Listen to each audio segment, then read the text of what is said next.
Selamat datang di episode ketiga kita di mini series sebulan gak beli sayur.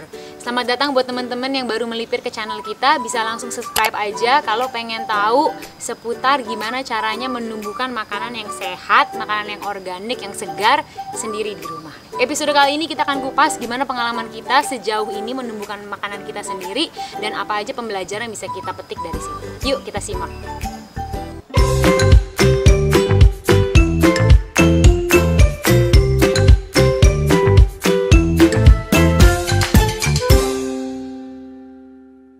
Sebelumnya kita mau info dulu kalau kita sebenarnya nggak berhasil sebulan nggak beli sayur. Tapi nggak berhasilnya bukan karena sayurnya nggak ada atau nggak cukup, tapi karena COVID dan tim kita harus work from home. Jadi kita cuma dapat setengah bulan di mana kita bisa panen rame-rame dan makan rame-rame di kebun. Habis itu kita semua udah pada work from home. Tapi lepas dari itu sebenarnya yang kita tanam nih dengan perencanaan kita di awal, ada perennial, ada annual, itu lebih dari cukup untuk bisa sustain tim kita 14 orang selama sebulan. Nah di episode kali ini aku, Ara, dan Alia kita mau sharing sedikit gimana sih pengalaman selama setengah bulan ini kita nggak beli sayur sama sekali. Menurut kita ini cukup penting biar kalau teman-teman mau niru, teman-teman udah tahu apa yang bisa di-expect gitu. Jadi ini adalah personal sharing kita tentang apa yang kita rasakan, tentang percikan-percikan harapan yang kita dapetin, sama pembelajaran-pembelajaran yang kita rasakan selama setengah bulan kita nggak beli sayur.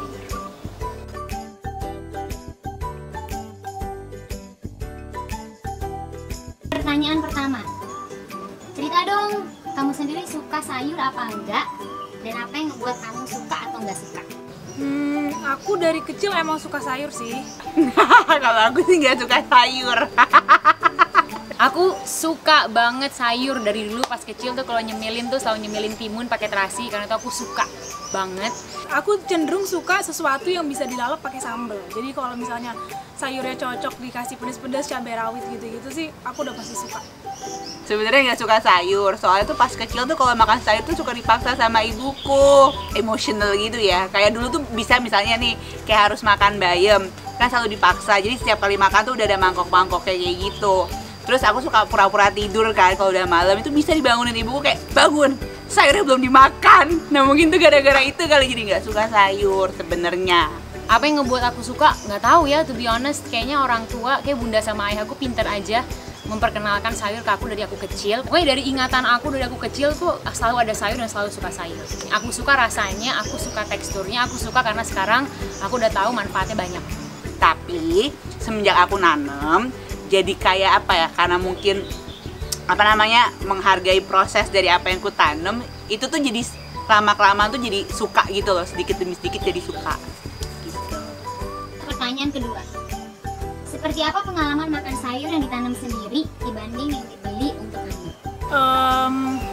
Lebih menghargai menurut aku sih. Jadi kayak kalau udah ngambil dari piring gitu, lebih cenderung menghargai, jadi lebih dihabisin dibanding kalau dibeli atau dimasak orang lain gitu yang ada di rumah. Itu lebih cenderung agak wasteful gitu sifatnya dibanding kalau ngelihat langsung prosesnya dari panen sampai masak tuh, merasa lebih menghargai si makanannya itu. Kalau aku sih lebih seneng ya, jadi maksudnya aku pun baru suka makan sayur tuh ketika aku nanem gitu, karena mungkin nggak tahu ya, apa mungkin karena nggak tahu lebih fresh, atau karena mungkin karena kita tuh bener-bener naruh segala perhatian atau kayak lebih menghargai proses, sehingga pas dipanen tuh rasanya jadi lebih enak aja sih kalau menurut aku.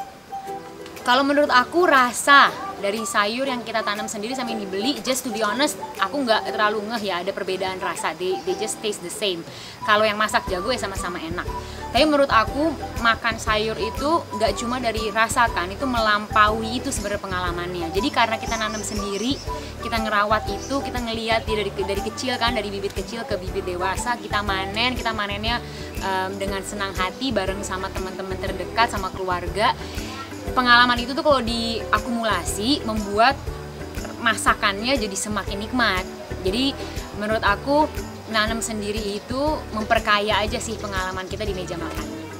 Pertanyaan ketiga, seberapa kenyang sih makan sayur yang dipanen dari kebun sendiri selama sebulan nggak beli sayur? Kenyang sih, Karena sebenarnya aku tuh makannya porsinya dikit walaupun badanku besar, jadi sebenarnya kenyang-kenyang aja. kayak kita kalau di kebun kan emang sering makan secukupnya ya. Karena kan sebenarnya panennya juga banyak. Terus walaupun kita anggota ber-14, semua tuh juga kebagian sayur. Jadi sebenarnya kenyang-kenyang aja dan cukup.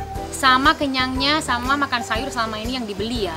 Jadi kalau kita nanemnya dengan perencanaan yang baik, terus kita milih tanaman yang emang kita tahu bisa dipanen secara berulang, panennya bisa banyak gitu ya, aku rasa nggak ada bedanya, sama-sama kenyang. Jadi selama ini ya apa yang ada di piring kita makan dan sejauh ini sih kenyang banget malah. Pertanyaan 4, ada nggak sayur yang kamu kangenin dan gimana cara mengatasi rindu terhadap sayur tersebut karena gak bisa membelinya selama sebulan gak beli sayur? Oke, karena kita kan cuma makan apa yang kita bisa tanam kan, jadi ada banyak dong yang nggak bisa kita tanam atau ada yang nggak bisa kita tanam dalam waktu yang cukup untuk bisa dipanen dalam sebulan. Timun sih, kalau selama yang kita di kebun itu jarang ada timun. Kangen sih sama wortel. Ya kita nggak pernah nyoba menanam wortel sih ya, itu kan butuh dataran tinggi juga. Nggak ada sih, biasa aja. Aku tipe orang yang kayak rada visual kan. Jadi selama itu ada di depan mata, makan-makan aja gitu. Ya cara ngatasinnya mungkin ya udah menghargai aja yang ada di piring tadi. Kayaknya cukup sih dengan sayur yang ada di piring, cukup mengenyangkan. Lebih ke perspektif kali ya, maksudnya benar-benar menerima kalau ya udah yang alam bisa berikan kepada kita dari halaman ini tuh apa, dan fokus ke itu aja, itu yang kita syukuri, dan kita kreatif aja untuk mengolah itu menjadi beragam rasa lah yang bisa memperkaya piring kita. Pertanyaan kelima, apa pembelajaran terbesar dari pengalaman sebulan gak beli sayur ini yang menurut kamu orang lain butuh tahu kalau mereka mau meniru hal yang sama? Pembelajaran terbesarnya ternyata sih menurutku mudah banget. Pertama harus percaya kalau ini tuh bisa. Kedua, disesuaikan sama konteks. Kalau misalkan lahannya terbatas, itu paling kita maksimalin aja sama tanaman-tanaman atau sayur-sayur yang sebenarnya emang kita suka banget. Apalagi kalau misalnya nerapin cara yang Sandra udah jelasin, jadi campur berbagai jenis tanaman yang ada di rumah antara perennial sama annual. Kalau emang nggak mungkin sebulan nggak beli sayur, ya paling tidak ada yang bisa kita lengkapi dari kebun sendiri, dan aku rasa itu lebih dari mungkin. Jangan lupa kalau harus belajar masaknya, karena kan kalian nanti akan panen berulang kali tanaman yang sama. Tapi kalau bisa masak dengan berbagai bumbu dan berbagai cara yang berbeda, akan nikmat banget tiap harinya, pasti berasa nggak bosen. Yang harus dipelajari adalah membaca konteks kita, membaca ruang yang kita miliki, sama menyesuaikannya dengan definisi cukup kita kali ya. Apa yang kita cari dan bagaimana kita bisa bersyukur sama apa yang bisa disediakan oleh alam untuk kita. Oke, that's it, cerita dari aku, Alia, sama Ara tentang pengalaman kita nanem sendiri sayur kita tanpa beli. Jadi kesimpulannya kan, itu mungkin dilakukan, mudah. Kita bisa cari cara sesuai sama konteks kita, dan kalau soal kenyang gak kenyang, itu kita bisa tetap kenyang gitu tanpa kita harus beli sayur sama sekali. Next week adalah episode terakhir kita, jangan lupa tune in, you don't wanna miss it. Oke? Sebulan gak beli sayur. Shalom!